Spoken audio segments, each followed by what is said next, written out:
Hola amigos, my name is Billy Sheehan, I'm your bass player.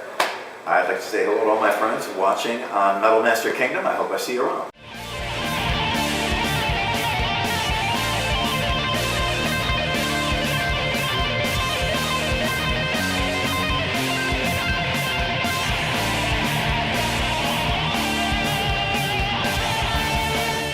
Hello everyone, it is Alex from Metal Master Kingdom. We are at the Opera House today for the Sons of Apollo tour, and I have the great honor of being joined by the one and only Billy Sheehan.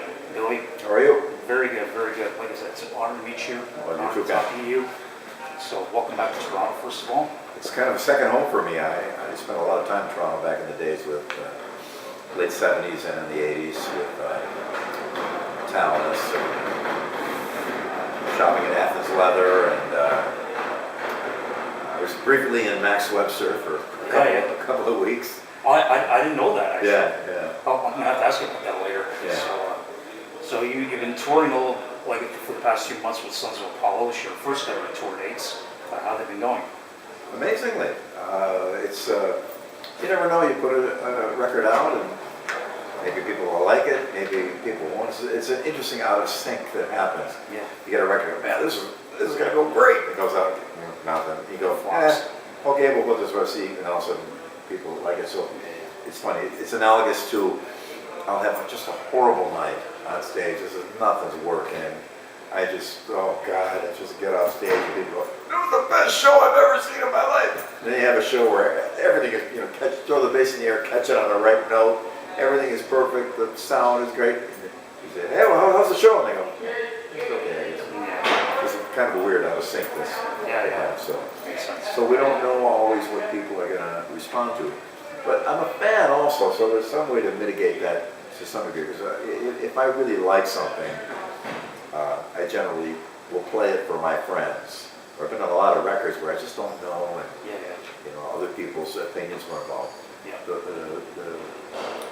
The second Mr. Big record, Right. the Winery Dogs' first and second record, as well as this one, are records that I remember I specifically played for people.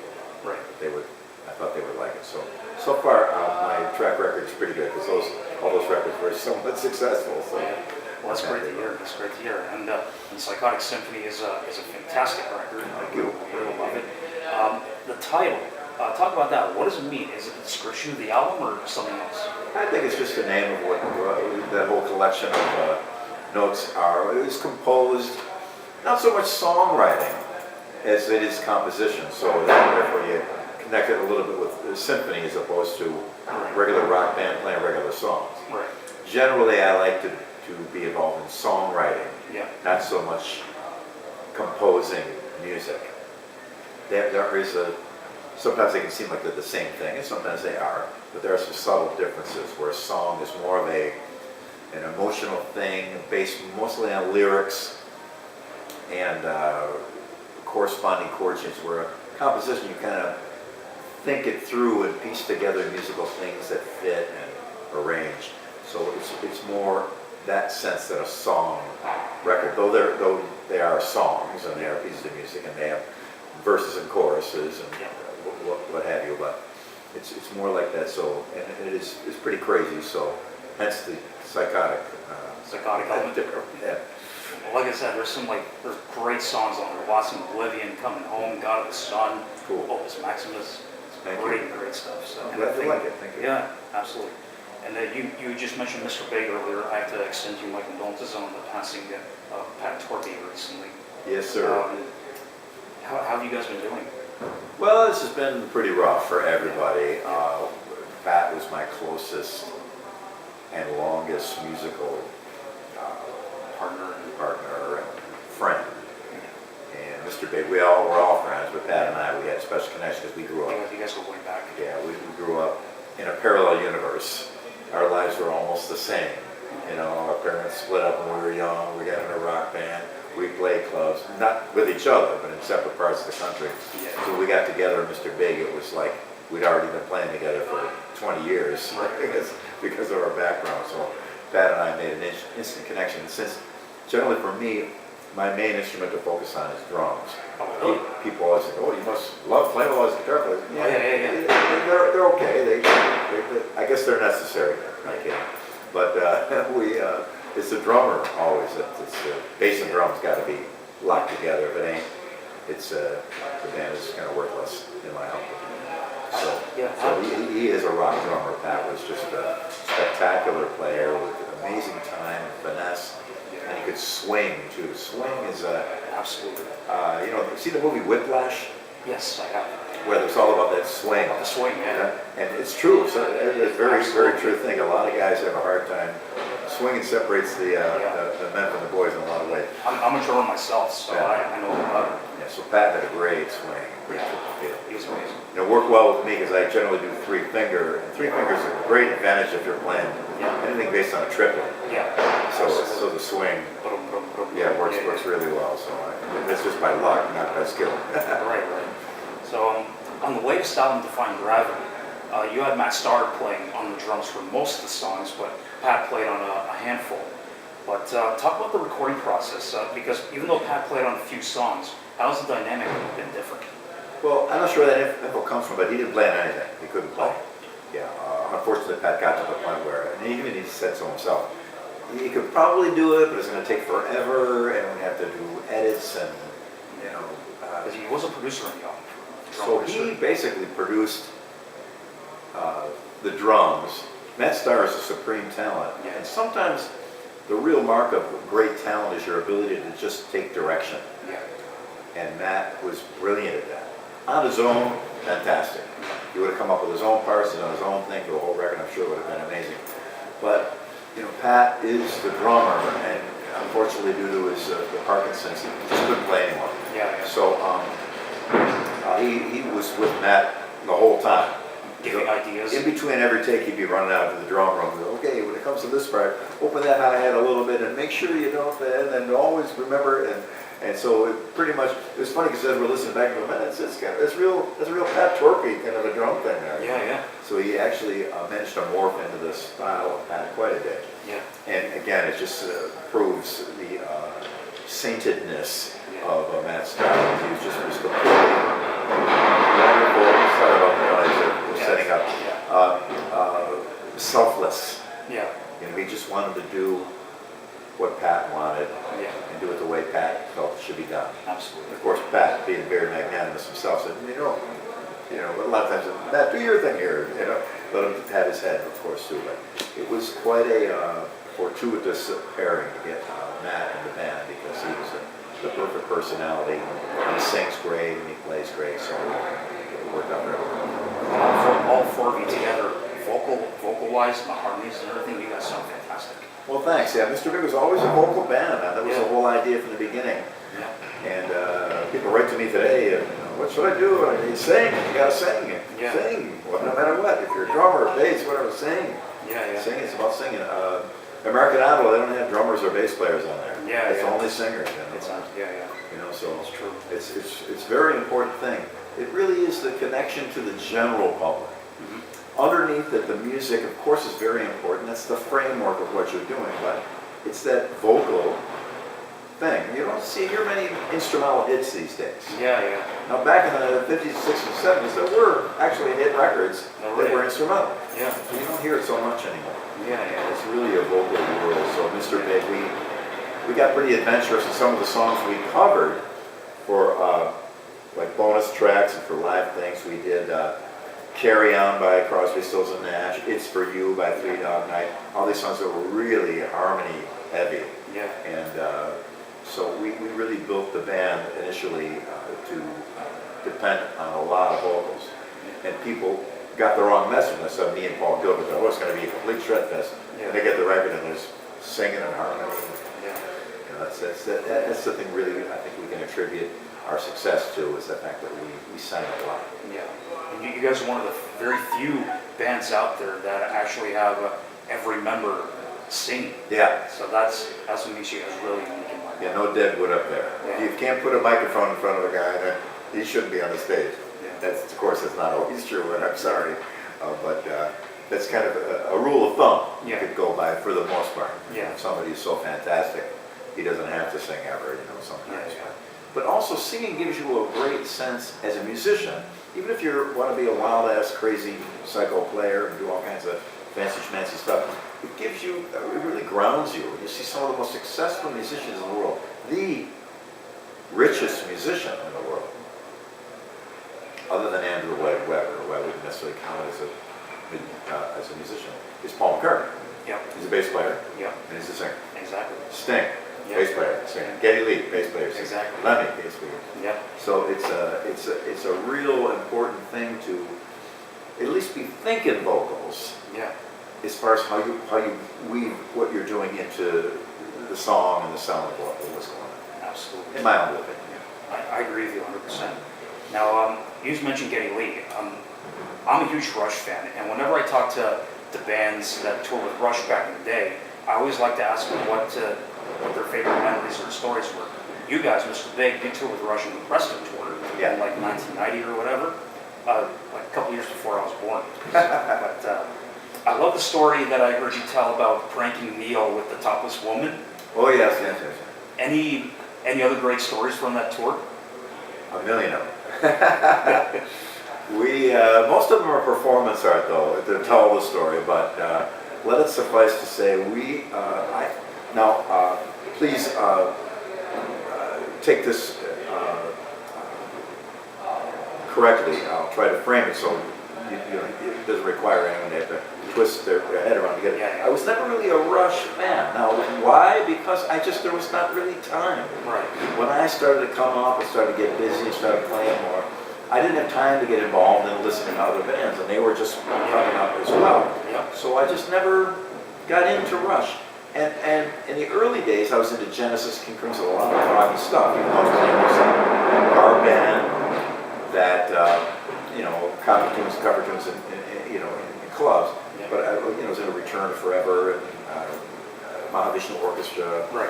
King Crimson, Genesis. So when I heard Rush, it was beginning to get a couple albums in there were beginning to get a little bit progressive. Yeah. But I had already kind of heard the original so had locked into that, so it was hard for me to bring anything else in. Bringing something new, yeah. Now, having said that, so and then again, I didn't really have the time to listen to a lot of stuff. I wasn't really in fan mode yet, like I was when I was young. Yeah. So I didn't know much of them. I heard some things on the radio and what have you. And so when we went to tour with them, I got to see them every night. And then I really became a Rush fan. And in fact, on the press tour, they had a song called The Pass. I love that song. Oh, I love it. Yeah, amazing. And so and then playing their older material as well, I really got into it. And I just love the band. Yeah. But more importantly, the people that are in that band are some of the finest people Absolutely. I've ever known. Absolutely. Kind, generous, just really, really wonderful. They allowed Mr. B to come up on stage and jam the last song with them of the night encore. Yeah. And just great. Geddy is a grand master. I have a solo record, My Favorite Headache, I think it's called. I do too. Bass tone, mind-blowing, great. Just a wonderful guy. Neil, of course, a legend, and Alex too. Just great playing. So I was so glad I didn't completely miss out on the Rush experience by being on tour with them and finally getting to know them and seeing them perform every night. It was just what a great Canada should be very, very proud of their songs. Pretty awesome. Absolutely. And you're also self-taught on the bass, but I heard that in an interview that you did with Don Famularo, that the only lesson that you had was just basically learning basic chords of certain songs, right? Yeah, before I got a bass, I had a guitar. It was my sister's guitar. I used to sneak it out of her room and play it, and then she gave up on it, so then I bought it from her. Right. But I didn't have the money, so I owe you $35. So to this day, we make the joke. I still owe you that $35. So I learned just basic chords, and I went in for lessons at Botten Music on Niagara Falls Boulevard in the town of Tonawanda, New York, outside of Buffalo. And the music teacher there, he had these sheets with music on them, and we'd sit in the lesson room and talk for about was like half an hour. We talked for about 20 minutes in the end. You know, we talked about music and amps, bands and stuff like that. There's no real lesson there. So in the end, he turned the paper over and write the chords to the songs I wanted to learn. So the first one, of course, was Gloria. Gloria, yeah. Shadows of Dawn. E-D-A. And Substitute, Well-Respected Man, all these songs that were on the radio at the time.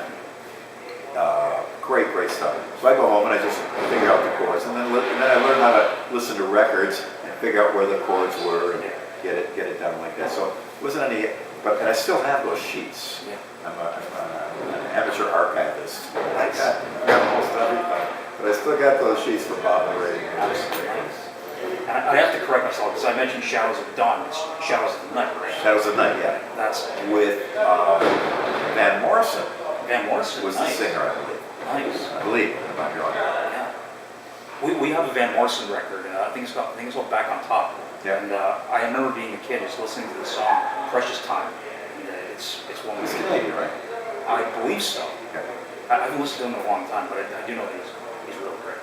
Great. Yeah, Canada, amazing talent. Yeah. Joni Mitchell. Joni Mitchell. Yeah. Neil Young. Yep. Brian Adams. Yep. I love Brian Adams. Absolutely. I know that it's continue on the Canadian team and just mentioned Max Webster earlier. Yeah. I know I heard that you're good friends with Kim Mitchell. Yes. And who was one of my favorite artists of all time. Really? He was basically my introduction to not only rock, but music in general. When I was only 3 years old, thanks to my dad. And he was also my first concert around 96, 97, when I was like 4. Talk about your friendship with Kim, and when were you in Max Webster? Well, Tallis played at Larry's Hideaway. And you start, I think you start on Monday or Tuesday night and go all the way to Sunday, or the whole week you play back in the day. And it was our first time in Toronto, and we were excited about playing. Of course, the first night there was like nobody there. There was one guy sitting in the back, and we're playing away and doing our thing. He got up and went out, then he came back. And then all of a sudden, another place started filling up. I believe I'm correct, but it was Kim. I didn't know him then. He got on the phone and said, "Hey, you guys got to come down here and check out this band." So by the end of the week, we had a buzz going, and people were digging it. Right. And so I met Kim, and I remember Tallis there's about 12 versions of Tallis through the years. But the main version that we were in at that time, 2 of the guys decided they want to go and want to be out of the band and want to continue on. So okay, so I was like, sorry. It's okay. Anyway. Things got to be done. It's got to happen. That's what the song was set. So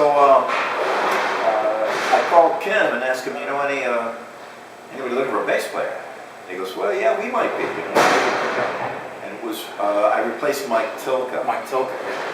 Just before the Universal Juveniles record, was that? Really? I think it was. So I'd done the pre-production with them for that record. Okay. Then at the end, I don't know why, but they decided, we may want to go with somebody else. I said, okay. So I went back home, started a band called Light Years, and got back in Tallis, and then went on from there.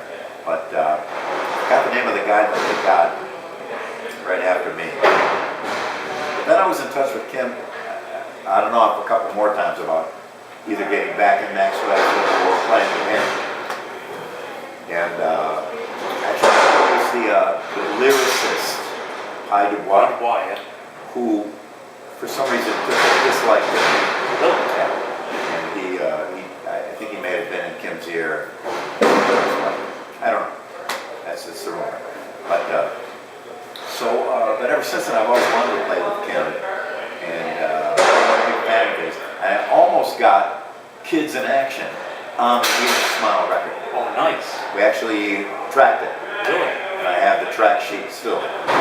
Dave Lee Roth, Fantasy Studios, Kids in Action, the marker on each track with the bass, drum, snare drum, all that stuff. But I thought as not necessarily a favorite of Kim, but it would be a favorite of Kim because it would have made a lot of publishing money. But just I thought it was a great song. I thought it was great for the record. It is. And that Akimbo logo, I think, is that's not on Akimbo logo, but Akimbo logo, I think, is one of the best rock records ever made. It is. And who's the bass player that sings in that band? And that band, Peter Fredette. Brilliant. Oh yeah, I just saw him a few months ago, and they're still amazing. Incredible. Is he still with Kim? Yes, he's still. Oh, that's fantastic. Yeah. what a brilliant. And Kim's playing too. Yeah, absolutely. Tone-wise too, he had a Fender Deluxe reverb backwards pointed to him, and he's a great. Another thing Canada should be very proud of. Absolutely, yeah. And I know that Max Webster didn't really get too much recognition in the States. Maybe in the areas closer to the border, they had a little bit of a buzz, but I think deeper south in the States, people should know more about this. I agree. Well, I'm always singing the praises, and as a one-man advertising campaign. Absolutely. I've turned a lot of people onto them, and a lot of other bands. So our international viewers out there, if you haven't heard of Kim Mitchell, look him up, buy his records. I swear you will not be disappointed if you like some good old classic rock. Right. All right. So just a couple more questions and then we'll wrap up. Sure. You mentioned Eat 'Em and Smile, and I heard in an interview with Steve Vai that the lineup for that album came close to reuniting and doing a show, but it never happened, right? There's a thing called the Lucky Strike is a bowling alley. There's a stage, and every Tuesday night the Lucky Strike Jam. It's turned into a big thing. Yeah. And the cool thing about the Lucky Strike Jam, the reason why it was so successful and people were there, is because they had a couple of rules. No sound check, no line check, no nothing, no pedal boards. Get up, plug in, play, go, done. So just raw. Yeah, just go. So if you were man enough or woman enough to be able to do that, then come up and jam. So there's some priceless, amazing moments. Yeah. We would just go up and plug in. Now normally guys would come up, and I've seen some other jams in LA where guys are carrying in pedal boards and rolling amps through the crowd because they got to use their amps and changing drum sets. So in between 4 songs is an hour and a half waiting. And it's just really? Useless. Wow. And so it's just, and then sound checking and line check in front of all of it. It's horrible. So let's make it like it was in the original showbiz. Yeah. Get on stage, you play, get off, next act, do it. Exactly. So it was the real thing, which was exciting. I've done a bunch of Lucky Strike jams, and a lot of people started to get hit to it. And one time I'm in the back waiting to go on, and I'm hearing, "Tom has come today," and it was the Chambers Brothers. Time has come today, a classic rock hit. Nice. And I was like, holy cow, it's them. And they were up there playing, got on, got off. It was fantastic. So Greg Bissonette was going to be in town, so he said, "Hey, you want to get together and play? We'll do something." And hey, is Steve around? The other day, "Yeah, sure, I'll come up and do." He said, "Hey, we should get Ralph from Steel Panther." I had him come up because he does an amazing Day to Day Rock, and I had him do the vocal. Fantastic. And I'm not sure who said it, but said, "Well, is Dave around? Put a call into him, let's see what happens." Didn't hear anything. A couple days before the show, Dave goes, "Yeah, I'll come down and do it. We'll do Yankee Roast and Shiloh." Cool. No rehearsal. Nice. No, just jump up and let's do it. Okay, cool. So now, I was kind of torn because I got to be the one to call Ralph and tell him, but I got to be careful who I tell because if people find out, it's going to go crazy. The place only legally holds about 600. Sometimes they allow them 650 or 7. And so sure enough, the word got out, and there was a line down the road, Vine Street to Hollywood Boulevard and down Hollywood Boulevard, and the place made a big mistake as they just kept letting people in, and there was now about 1,200 people on that. Wow. And I know people that were in the crowd that time, they said you couldn't even breathe in or out, it was just jammed in. It was packed to the gills. So we were there, there's a curtain, me and Steve and Greg were up, ready to go. Okay, Dave's got the mic off to the side there, but also on the side, I noticed the commotion, it's the fire department coming in. Oh, really? Yeah, that's it, overcrowded, shut it down, shut the whole place down. And they did. And so unfortunately we didn't. But the good thing was, me and Dave and Steve and Greg and Brett, the keyboard player also, he was with us, got to go backstage and hang out. And the greatest thing about Eat 'Em and Smile and that whole time was we go over to Dave's house, go in the basement to rehearse, and hang out. Yeah. Dave had a whole garage full of beer left over from the US Festival. Oh, nice. Which even if it wasn't kept in a garage that got up to 120 degrees in the Pasadena heat, it still would have been skunk. It was extra skunk, but we didn't care. We would drink the skunk beer and tell stories, Greg's stories, Steve's stories, and of course the Grandmaster Dave and his stories of the founding of Van Halen and all everything they went through. So we got a chance to hang again backstage. So that for us was worth the price of admission right there. But unfortunately we didn't play. At the time, Dave alluded to the fact that he might be into doing something more, and we thought, great, when you're ready to go, cool. We haven't heard from him, but if we ever do, he's still my hero. I still have nothing but respect and gratitude to him for my career in life. I certainly hope that you guys maybe do something again, because I know a lot of the old fans from back in the day would love to see it. I know a lot of younger fans, including myself, would love to see something like that. Yeah. Whether it works out or not. Yeah, I would love to do it, But again, sometimes it's better to leave things as they were. Yeah, absolutely. But we'll see. Who knows? Yeah. Who knows? I would love to do it, so we'll see. Absolutely. Okay, and just last question, just to wrap things up. After this tour, you're taking Sons of Apollo over to Europe for a bunch of festivals and shows. Is there new music already in the works for album number 2? The groundwork for album number 2 is being laid. Okay. And for me, I always have my phone with me. It's over there now. I swear to God, it's with me. And when I come up with an idea, I'll do record it, right? Selfie video and explain to the phone, okay, it starts like this, and then the first chorus does it, but then when the bridge comes, then explain the whole and write it out. So I have hundreds and hundreds and hundreds of song ideas. And over the last 6 months, I've been writing. Normally, I write in Winery Dog's Mr. Big mode, which is different. Yeah. It's more song-oriented thing. But like I mentioned earlier, for Sons of Apollo, it's more composing. So I'm coming up with musical ideas that are more built kind of more on a classical music, where there's a motif and a repeat, the way classical music is put together. So I've been doing some things along those lines for Sons of Apollo. So I'm sure we will get on it as soon as possible. And but we've got a lot of shows to do. And then I'll also be doing some more Mr. Big shows. The shows that we booked before we lost Pat, we're gonna honor those and do that with a lot of people who want to see it.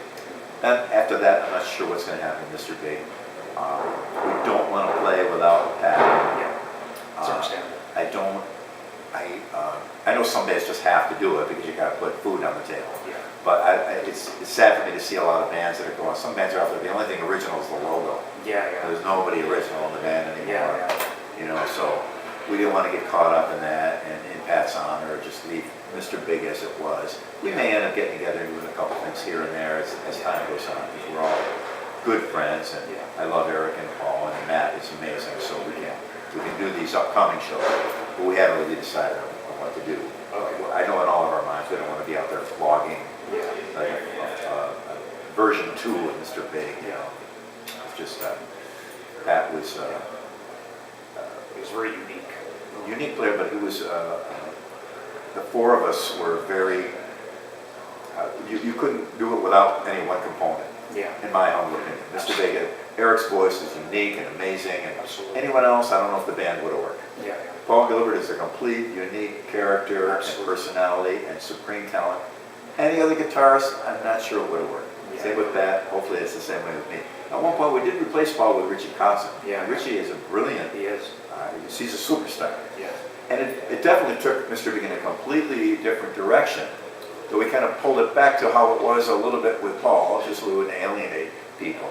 And I did like having Richie in the band, but I don't think it was right. The same. It wasn't right. And as I play with Richie now in Winery Dogs, and I love it. I love Richie. And you and Mike and Richie, you guys are fantastic. Richie's a superstar, and Mike is a spectacular drummer. So, but anyway, back to Mr. Big. I didn't want to necessarily vary from our original thing. Again, we may do a couple things. It'd be nice to do some shows once in a while together, because I know one of the reasons why Mr. Big got back together in 2009 was we were just pounded by fans that wanted to hear the band, and Paul would go out and do a solo thing, and Mr. Big, what's Mr. Big? You're Mr. Big. Eric would be out there, what's Mr. Big? I'd be out there, what's Mr. Big? Oh, that's how I figured. Well, I think we should play together again. We did. It was glorious, and we loved it. And we made a lot of people happy, and that's for me. That's I do get paid when I do shows and do concerts and records, but for me, the real payment actually really is we do to be with you. You look out and you see 6, 8, 10, 12,000 people singing along and smiling, very happy, and that's priceless. Well, I wish you guys all the best, and we send our condolences to all of Pat's family, friends, and fans. Rest in peace, Pat. We'll miss you, and thank you for all the great things. All right, Billy. Thanks for saying that. Thank you very much. It was an honor.